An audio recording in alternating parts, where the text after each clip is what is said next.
इतना बड़ा महल छोड़ के जाओ, पागल नहीं हूँ मैं। लौट जाओ और मेरे कपड़े लेके आओ, और उसके बाद भेजने क्या। ओहो रे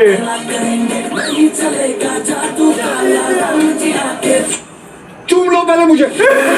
আসসালামু আলাইকুম বন্ধুরা, অক্ষয় কুমারের নতুন যে মুভিটার জন্য আমরা সবচেয়ে বেশি ওয়েট করতেছিলাম সেটা হলো ভূত বাংলা। কয়েকদিন আগে যখন ভূত বাংলা টিজার বের হয়েছিল, সেই টিজারটা কিন্তু আমার কাছে ভালোই লাগছিল, যদিও সেখানে কমেডির খুব বেশি মুহূর্ত ছিল না। আমরা নরমালি যেটা জেনে থাকি অক্ষয় কুমার আর প্রিয়দর্শন মানে সেরা কমেডি, মানে ওই টিজারের মধ্যে কমেডি ছিল, বাট যেই লেভেলের কমেডি আমরা এক্সপেক্ট করতেছিলাম তার তুলনায় একটু কম ছিল। তবে যেহেতু ওইটা টিজার ছিল, টিজার থেকে তো আর খুব বেশি এক্সপেক্ট করা যায় না। তবে আজকে কিন্তু এই ভূত বাংলা ট্রেলার বের হয়েছে, আর এই ট্রেলার থেকে আমার এক্সপেকটেশন কিন্তু অনেক বেশি, কারণ অক্ষয় কুমার আর প্রিয়দর্শনের এই যে কামব্যাক হইতেছে একসাথে এত বছর পর, আর সেইটা যদি মিডিয়াম ক্যাটাগরিরও হয় তাহলেও কিন্তু আমরা সেটা একসেপ্ট করব না। অবশ্যই দুর্দান্ত কমেডি হইতে হবে এই মুভিটার মধ্যে, তাহলেই কিন্তু আমাদের আশাটা পূরণ হবে। এখন দেখা যাক, ট্রেলারটা দেখলে বোঝা যাবে যে আসলেই কমেডিটা কিরকম ভাবে ওয়ার্ক করে এবং সেই সাথে হরর এলিমেন্ট ওয়ার্ক করে কিনা, সেটাও দেখার বিষয় হবে। তো চলেন এখন ট্রেলারটা দেখে আসি যে ট্রেলারটা আসলেই কেমন হইলো। Let's start. मधुसूर गया नहीं है और शक्तिशाली हो गया है। इसका अर्थ यह है कि उसे कोई पुनर्जीवित करने का प्रयास कर रहा है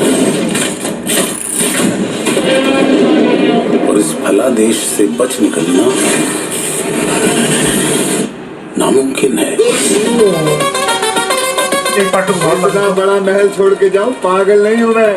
लौट जाओ और मेरे कपड़े लेके आओ, और उसके बाद भेजने क्या।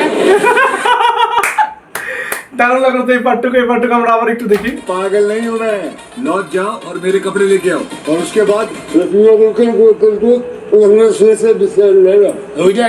भेजने क्या। यहाँ पे तो कितनी इंटरेस्टिंग स्टोरीज है, टेम्पल्स की, भूतों की, काला जादू, गोरा भूत, लंबा भूत, छोटा भूत, भूत आया नाम बता। सुंदर। हैं? सुंदर किसने रखा ये ना? बाबूजी ने। अंधे से क्या? ये बड़ा अजीब सा घर है। आधी रात को पियानो बजते रहता है, मैं बजा। लोग चिल्लाते रहते हैं, मैं चिल्ला- यहाँ पिछवाड़ा चल जाता है। कल रात को मुझे भी लगा कि कोई मेरे कमरे का दरवाजा खोल रहा था। तुम्हें डर लगे तुम मेरे कमरे में सो जाना। इसने क्या मुझे मंदिर का घंटा समझ रखा, जब भी आता है बजा के चला जाता है। ওরে রে দারুণ দিচ্ছে হরর কমেডি। ওহো রে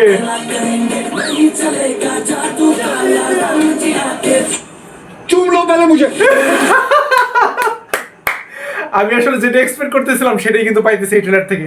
আমি কিন্তু শুরুতে বলছিলাম যে আমার এক্সপেকটেশন অনেক বেশি, যে কমেডিটা যেন ভরপুর থাকে হ্যাঁ ট্রেলারটা জুড়ে, তো সেটাই কিন্তু দেখতে পারতেছি। আসলে দারুণ লাগতেছে। হ্যাঁ একটু ভালো লাগলো, একটু আবার একটু দেখি আমরা। चूम लो पहले मुझे। और महल के पीछे वाले जंगल में आते हैं, इसलिए उस जंगल को पिशाच बन कहते हैं। पिशाब पेशाब नहीं, पिशाच। পেশাব।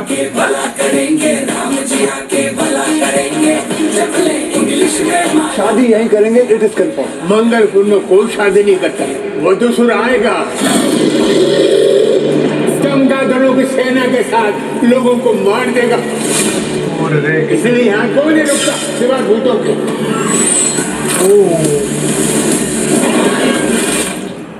टाइम क्या हुआ है भैया? मेरा बहुत टाइम खराब चल रहा है, जाने तो पेल दूंगा जाएगी।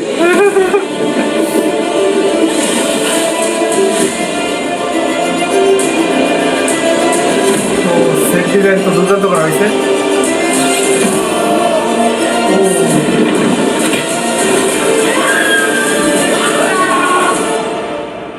ये क्या नाटक चल रहा है? बहन गई, बहन गई।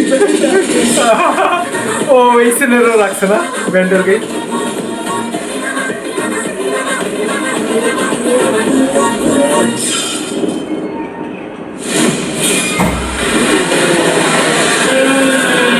भूत का क्या करोगे? भूत का क्या करोगे? अरे भूत की बात। ও ও আমার কাছে কিন্তু দুর্দান্ত লাগলো এই ট্রেলারটা। আমি যেটা এক্সপেক্ট করছিলাম যে ভরপুর কমেডি দেখতে পারবো এই ট্রেলারটার মধ্যে, সেটাই কিন্তু আমি পাইছি। যে জিনিসটা কিন্তু টিজার একটু মিসিং ছিল। টিজারের মধ্যেও কিন্তু অনেক কমেডি ছিল, বাট যতটা আমাদের এক্সপেকটেশন ছিল তার তুলনায় একটু কম ছিল। বাট এই ট্রেলারের মধ্যে কিন্তু আসলে এই কমেডিটা দারুণ ভাবে ওয়ার্ক করছে। যদিও লাস্টের যে কমেডিটা, যে বেহেন্ডার গাই ভাগাম ভাগ মুভির ওই সিনারিটা রিক্রিয়েট করার চেষ্টা করতেছিল, ওই সিনারিটা আমার কাছে মানে ভাগাম ভাগের তুলনায় একটু কমতি মনে হয়েছে আর কি। কারণ ভাগাম ভাগে যখন বেহেন্ডার গাই ওই কথাটা বলে, তখন জাস্ট মানে মানুষ কিন্তু হাসতে হাসতে পাগল হয়ে যাবে। ওই সিনারিটা এত দুর্দান্ত ছিল, বাট এখানে অতটা ওয়ার্ক করে নাই। যদিও সিনেমায় দেখলে বোঝা যাবে যে সিচুয়েশনটা কি রকম ছিল। হয়তো ওই সিচুয়েশনে হয়তো হাসি অনেক পাইতে পারে, বাট এই ট্রেলার অনুযায়ী অতটা হাসি পাইতেছিল না, জাস্ট ভাগাম ভাগের ওই সিনারিটার সাথে তুলনা করলে আর কি। হ্যাঁ, বাট বাকি যে ট্রেলারটা ছিল সেটা কিন্তু দুর্দান্ত ছিল। ইভেন যে হরর মোমেন্টটা দেখাইছে সেগুলো কিন্তু দুর্দান্ত লাগছে আমার কাছে। যদিও ভিএফএক্স এর কাজ দুই একটা সিনারিতে অতটা ভালো ছিল না, বাট কিছু কিছু সিনারিতে কিন্তু ভিএফএক্স অনেক ভালো ছিল। সো আমার কাছে কিন্তু ওভারঅল এই ট্রেলারটা দুর্দান্ত লাগছে। এখানে সবার কমেডি কিন্তু ওয়ার্ক করছে। অক্ষয় কুমারের কমেডি বলি, পরেশ রাওয়ালের কমেডি বলি, বা রাজপাল ইয়াদবের কমেডি বলি, ইভেন আসরানিজি তার কমেডিও কিন্তু অনেক ভালোভাবে ওয়ার্ক করতেছে এই ট্রেলারের মধ্যে। সো আশা করি দুর্দান্ত একটা মুভি দেখতে পারবো আমরা। সো আমার কাছে তো ওভারঅল এই ট্রেলারটা দুর্দান্ত লাগছে। আপনাদের কাছে এই ট্রেলারটা কেমন লাগলো সেটা কিন্তু অবশ্যই কমেন্ট করে জানাতে ভুলবেন না। আর এই ভূত বাংলা টিজার উপরেও কিন্তু আমার রিঅ্যাকশন দেওয়া হয়েছে। আপনারা যদি সেই ভিডিওটা না দেখে থাকেন তাহলে এখানে ক্লিক করে দেখে আসতে পারেন। আজ আসি, আল্লাহ হাফেজ।